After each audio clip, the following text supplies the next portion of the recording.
Hello बच्चों, AR classes में आप लोगों का बहुत बहुत स्वागत। आज मैं आपसे एक बीच में class 12th Bihar board chapter 4 number लेके आ चुके हैं अर्धनारी। इस पर अगर आप 2027 में एग्जाम देना चाहते हैं तो ये वीडियो को मिस मत कीजिए। यहाँ पे आपको हिंदी का मात्र 16 ऑब्जेक्टिव कराएंगे और इसमें से लगभग 5 नंबर आपका फिक्स है। यहाँ से हर साल क्वेश्चन पूछता है। आज हम लोग देखेंगे अर्धनारी। इस पर अगर आप चैप्टर पढ़े हैं, जो मेरे पास में पढ़ा है वो पढ़े हैं, तो ऑब्जेक्टिव बनेगा। इसलिए प्लीज प्लीज प्लीज ये ऑब्जेक्टिव को देख के जाइए। अगर आप सोने जा रहे हैं तो सोने से पहले देख लीजिए, खाना खाने जा रहे हैं खाना खाने के बाद आप देख लीजिएगा। तो चलिए हम लोग पढ़ते हैं कि कहता है कि अर्धनारीश्वर के लेखक कौन है।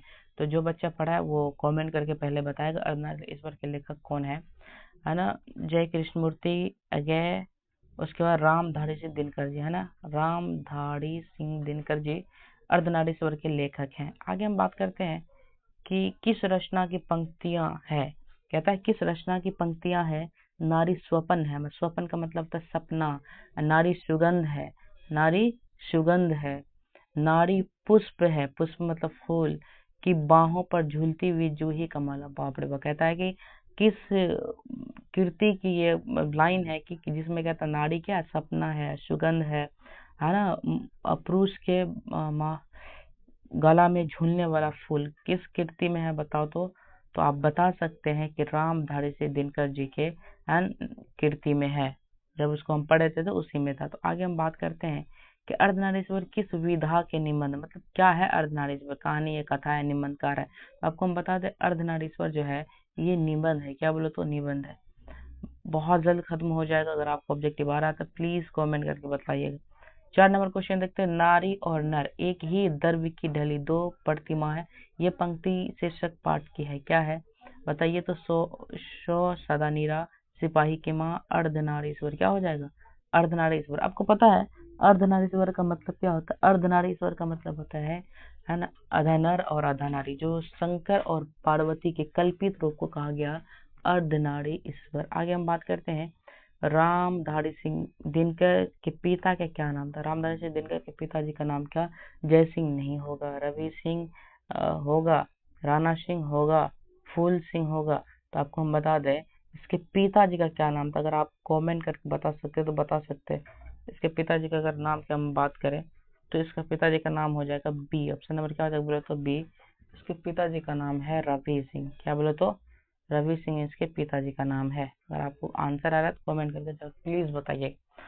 आगे हम बात करते हैं निम्न में से रामधारी सिंह दिनकर जी की है शिशुपाल नल नयन में, मतलब इनमें से कौन रचना, सॉरी सर, निम्नलिखित में से रामधारी सिंह दिनकर की रचना कौन है।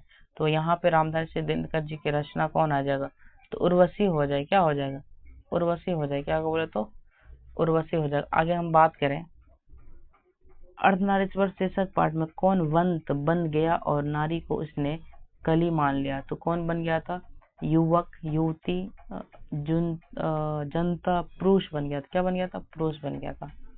आगे बस बहुत जल्द खत्म हो जाएगा। 8 नंबर नारी तो हम है करी तब ना किया विचार जब जानी तब परिहरी महाविकार। यह पंक्ति किस पार्ट के लिए गया, ये जो है ना किस में कहा गया। तो आपको पहले पता है कि ये जो है ना किस में कहा गया तो बोलो तो अर्धनारीश्वर। इसका नंबर ए आंसर हो जाएगा सही। अगर अभी तक आप सब्सक्राइब नहीं किए तो प्लीज सब्सक्राइब कर दीजिएगा। आगे हम बात करते हैं, देखिए आगे क्वेश्चन देखिए 9 नंबर क्वेश्चन। मात्र आपके बीच में आप बस 6 क्वेश्चन बाकी है। तथा नारी और नर एक ही द्रव्य की ढली दो प्रतिमा है की रचना पंक्ति कौन है। बोलिए तो मलयज है, मलयज होगा, जयप्रकाश नारायण होगा, रामधारी सिंह दिनकर होगा। क्या हो जाएगा रामधारी सिंह दिनकर हो जाएगा। आगे हम बात करते हैं कि भागलपुर विश्वविद्यालय में उपकुलपति पर निम्न में से कौन रहे थे। तो आपको पता है भागलपुर में कौन रहे थे रामधारी सिंह दिनकर, जो हिंदी प्रोफेसर भी रहे। इसको राष्ट्रीय कवि का भी दर्जा दिया गया था। राष्ट्र कवि का दर्जा किसको, तो आंसर ए हो जाएगा। आगे बात करते हैं 10 नंबर। 10 नंबर क्वेश्चन की बात करें तो पराधीनता के कारण नारी अपने अस्तित्व की अधिकारी नहीं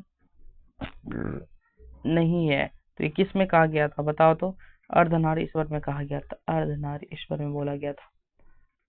आगे हम बात करें 12 नंबर क्वेश्चन। आनंद, मैंने जो धर्म चलाया था वह 500 सहस्त्र वर्ष तक चला था, किंतु अब वह केवल 500 वर्ष चलेगा। क्योंकि नारी भिक्षुनी होने का अधिकार दे दिया गया। अब इसमें कहता है कि महात्मा बुद्ध जो है ना, आनंद अपने शिष्य को कहते थे कि देखो आनंद, एक जो हम धर्म चलाए थे वो 500 सहस्त्र साल चलने वाला था, लेकिन मात्र 500 साल चलेगी। क्यों? क्योंकि नारी भिक्षुनी नहीं हो सकती है ना, नारी साधु संत नहीं बन सकती, इसलिए। ये पंक्ति किससे लिया गया था? आपको मालूम है कि अर्धनारी इस वर्ष से लिया गया था। आगे बात करते हैं 13 नंबर क्वेश्चन को। देखो, परशुराम की प्रतीक्षा काव्य कीर्ति किसकी है? तो आप सभी को मालूम है परशुराम की प्रतीक्षा काव्य कीर्ति किसकी। ये क्वेश्चन आप लोग ऑब्जेक्टिव हमको बतलाइए तो जल्दी से। आप लोगों को अगर मालूम है तो जल्दी फटाफट आंसर कीजिए। परशुराम की प्रतीक्षा किसकी है? बताइए, परशुराम की प्रतीक्षा किसकी है? 13 नंबर, जल्दी करो भाई। नहीं है मालूम तो इसका भी भाई वही हो जाएगा। क्या हो जाएगा बोले तो रामधारी सिंह दिनकर जी हो जाएगा। क्या हो जाएगा? रामधारी सिंह दिनकर जी हो जाएगा। आगे हम बात करते हैं 14 नंबर। मात्र एक क्वेश्चन बाकी है, 2 क्वेश्चन। 14 नंबर कहता है कि शंकर और पार्वती का कल्पित रूप क्या है? तो अर्धनारीश्वर है। क्या है? अर्धनारीश्वर है। अगर वीडियो अच्छा लग रहा है तो प्लीज लाइक कमेंट शेयर करके बेल आइकन ऑन कर दीजिए। रामधारी सिंह दिनकर जी की काव्य कीर्ति रेणुका का रचना काल कब हुआ? रेणुका कब प्रकाशित हुआ था? आपको बता दें, प्रणभंग 1929 में, रेणुका 1935 में, ये अर्धनारीश्वर 1952 में, सांस्कृतिक शारदीय 1956 में। तो ये हो जाएगा 1900, रेणुका 1900 हो जाएगा 35। ठीक है, आंसर सही हो जाएगा। अब देखते हैं 16 number question. 14 number question last देख लेते हैं, उल्टा पुल्टा हो गया, सॉरी भाई। अर्धनारीश्वर निम्न के अनुसार धर्म, साधन, महात्मा और साधु किससे भय खाते थे? तो किससे डरते थे? क्वेश्चन बता रहा है किससे डरते थे। तो आपको हम बता दें, बालक से, नारियों से, पशुओं से, युवक से।